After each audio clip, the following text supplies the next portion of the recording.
मेरे बच्चों, I hope कि आप सब अच्छे होंगे, लॉकडाउन का पालन करते होंगे, अपने आसपास स्वच्छता रखते होंगे। आइए हम सब क्लास 11th के गणित विषय के अंतर्गत जो पहला अध्याय समुच्चय है, जिसको हम लोग सेट्स के नाम से जानते हैं, इसकी प्रश्नावली 1.1, इसमें कुछ सवालों को हम लोग सॉल्व कर चुके हैं। जैसे प्रश्न नंबर 3 तक हो गया है। प्रश्न नंबर 4, इसके पहले प्रश्न नंबर 3 में समुच्चय निर्माण विधि को रोस्टर विधि में लिखा गया था। अब उसी का विलोम हम लोगों को करना है कि निम्नलिखित समुच्चयों को समुच्चय निर्माण रूप में व्यक्त कीजिए। तो कहने का मतलब समुच्चय लिखने का दो ही तरीका है, एक रोस्टर रूप और एक समुच्चय निर्माण रूप। तो रोस्टर पूछेगा तो समुच्चय निर्माण में देगा, और समुच्चय निर्माण पूछेगा तो रोस्टर में देगा। तो कहने का मतलब प्रश्न नंबर 4 का पहला जो सेट ए है, इसको रोस्टर फॉर्म में दिया गया है, जिसके सदस्य हैं 3, 6, 9, 12। देखने से लग रहा है 3 का गुणज है, यानी 3 का हम पहाड़ा पढ़ते हैं। 3 एकम में 3, 3 दूना 6, 3 तिरिक 9, 3 चौको 12, यानी 3 में बारी बारी 1 से 2 से 3 से 4 से गुणा करते जाएं तो हमको यह एलिमेंट यानी ये सदस्य मिलते जाएंगे। इस पे ये नियम लागू होगा। तो इसी को हम लोग समुच्चय निर्माण विधि में लिखेंगे। Set A x such that x equal to 3n comma n belongs to n, यानी n जो है संबंधित है प्राकृतिक संख्या, यानी n को हम लोग प्राकृतिक संख्या कैपिटल N से दर्शाते हैं। और 1 less than equal to n less than equal to 4, यानी n की जो सीमा है 1 और 1 से बड़ा रहेगा और 4 और 4 से छोटा, यानी 1 को भी लिखना है और 1 से बड़ा भी लिखना है, 4 भी लिखना है और 4 से छोटा, यानी 1 से लेकर 4 के बीच में n लिखे जाएंगे, जो यहाँ हम लोग x इक्वल टू 3n लिखे हैं। तो n को बारी बारी 1, 2, 3, 4 तक रखते जाएंगे तो हमको ये सदस्य प्राप्त हो जाएंगे। देखते हैं 3n जो नियम बनाया गया है, 3 एकम में 3 तो 3 मिलेगा, 3 दूना 6 मिलेगा, 3 तिरिका 9 मिलेगा, 3 चौको 12, यानी इस नियम से ये रोस्टर रूप के जो सदस्य हैं हमको प्राप्त हो जाएंगे।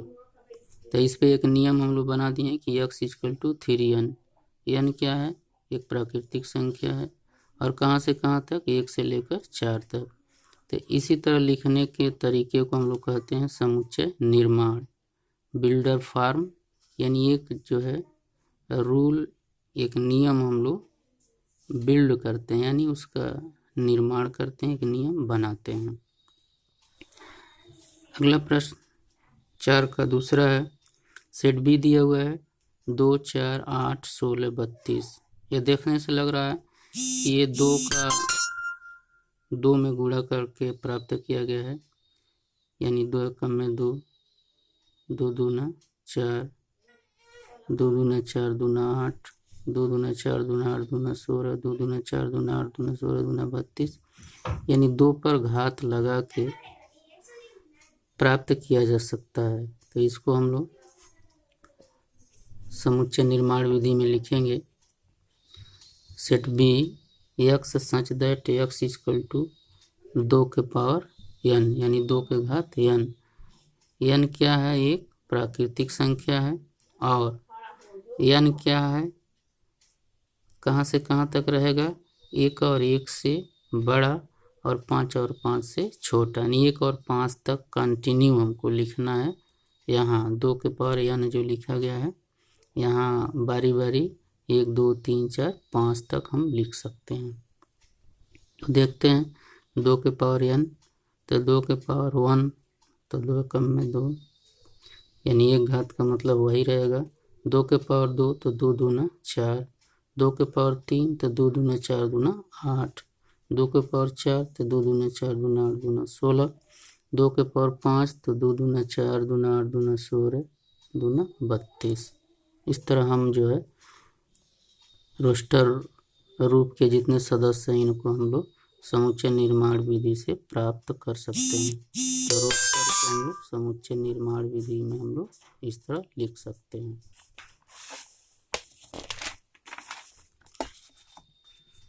अगला प्रश्न है, सेट सी दिया हुआ है 5, 25, 125, 625। तो ये भी सेम टू सेम उसी नियम से लग रहा है। इसमें ये दिखा रहा है कि 5 का अगर घात रूप में लिखते जाएंगे तो यह बनता जाएगा। जैसे 5 के पावर 1 लिखेंगे तो 5 होगा, 5 के पावर 2 लिखेंगे तो 25 होगा, 5 के पावर 3 लिखेंगे तो 125 होगा, 5 के पावर 4 लिखेंगे तो 625 होगा। तो इसी को हम लोग समुच्चय निर्माण विधि में लिखेंगे। Set C x such that x equal to 5 के पावर n। n क्या है? एक प्राकृतिक संख्या, यानी n बिलोंग्स टू n, और एक less than equal to n less than equal to 4, यहाँ 4 लिखा गया है। यानी n को 1 से लेकर 4 तक रखना है, 1 से बड़ा, 1 के बराबर और 1 से बड़ा, और 4 के बराबर और 4 से छोटा। तो जो नियम बनाया गया है x बराबर 5 के पावर n, तो 5 के पावर n, तो n का मान 1 लिखेंगे तो 5 मिलेगा, n का पावर 2 लिखेंगे तो 25 मिलेगा, n का मान 3 लिखेंगे 125 मिलेगा, n का मान 4 लिखेंगे तो 625 मिलेगा। इसी तरह चौथा का चौथा है, सेट डी दिया है 2, 4, 6 डॉट डॉट। तो अगर लगातार 3 डॉट है तो इसके मतलब ये अनंत तक ऐसे ही बढ़ता जाएगा। 2 से शुरू होगा, 2, 4, 6, 8, 10, 12, 14, 16, 18, 20, 22, यानी सभी सम संख्याओं का ये सीरीज है। तो इसको हमको लिखेंगे समुच्चय निर्माण विधि में डी से D equal to x that x एक सम प्राकृतिक संख्या है, यानी सभी सम प्राकृतिक संख्याओं को लिखा जा सकता है। शुरू से पहला सम प्राकृतिक संख्या है 2, उसके बाद 4, उसके बाद 6, यानी इस तरह शुरू से लेकर अनंत तक लिख सकते हैं। तो सीधा सा इसका नियम है कि यक्स क्या है? एक सम प्राकृतिक संख्याओं का एक समूह है या समुच्चय है जो अनंत तक सभी को रखेगा। तो सम प्राकृतिक संख्या 2, 4, 6, 8, 10 ऐसे अनंत तक हम रख सकते हैं। अगला सेट दिया हुआ है चौथा का पांचवा में, सेट ई दिया है 1, 4, 9 डॉट डॉट 100। यहाँ 100 अंतिम सदस्य है, इसके आगे नहीं जाएगा, और डॉट डॉट का मतलब कुछ इसमें जो छूट गए हैं ये सभी आएंगे, यानी 1, 4, 9 ऐसे ही 16, 25 यानी 100 तक। तो देखने से लग रहा 1 का वर्ग करेंगे 1, 2 का वर्ग करेंगे 4, 3 का वर्ग करेंगे 9, 4 का वर्ग करेंगे 16, 5 का वर्ग 25, 6 का वर्ग, ऐसे ही वर्ग करते करते 10 का वर्ग करेंगे तो 100।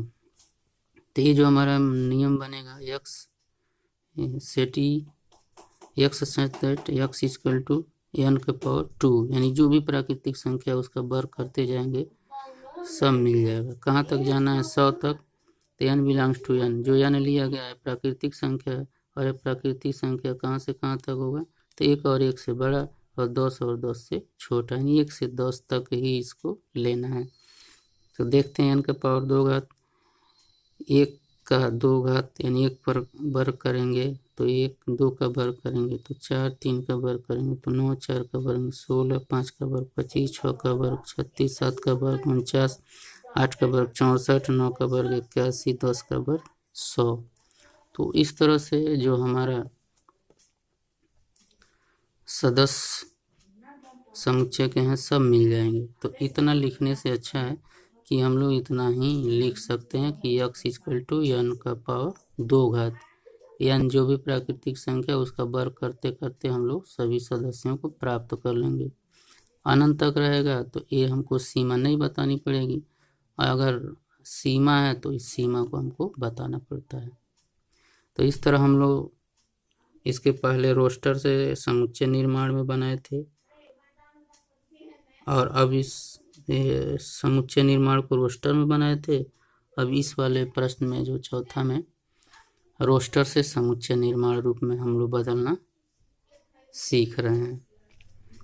तो इस पे हम अधिक से अधिक आप लोगों से सहयोग की अपेक्षा करते हैं। आप लोग इसको पढ़ें, अध्ययन करें, अपने मित्रों में शेयर करें, अधिक से अधिक इस पे अपनी जानकारी शेयर करें।